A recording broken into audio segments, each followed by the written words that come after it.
Our Chinese imports and exports hit a total value of just over $1 trillion for the first 5 months of the year. That's a more than 26% rise from the same period in 2007. But as Yang Fei explains, the type of exports is shifting from low-cost basic goods to high value-added products, boasting the very latest in technology. From January to May, China's exports amounted to $445 billion, while imports were slightly lower at $467 billion. Taken together, that's still a big rise from the same period a year earlier.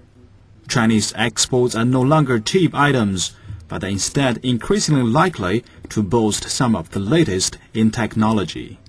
Customs authorities say machinery and electrical goods made up 58.8% of all exports in the first 5 months. In contrast, there have been falls in export volumes for coke, crude oil, and steel products. The figure shows that China's global market share has not fallen significantly, but made in China products are entering a crucial transition period, with technology likely to play a much bigger role. As an example, Shifeng Group, the largest agricultural vehicle maker in China, has received a $700 million order for its super radial tires. Their product boasts up to 8 different patents, breaking a long-standing monopoly held by European and American giants. The cost of a super tire is 560,000 yuan, and its added value is 100 times that of an ordinary agricultural vehicle, which is only desirable because of its low cost. Meanwhile, the Ministry of Commerce is predicting a continued slowdown in the growth of exports, with imports likely to increase at a faster pace. It says this is largely due to weaker international demand, appreciation in the yuan, and more expensive raw materials. Yang Fei, CCTV.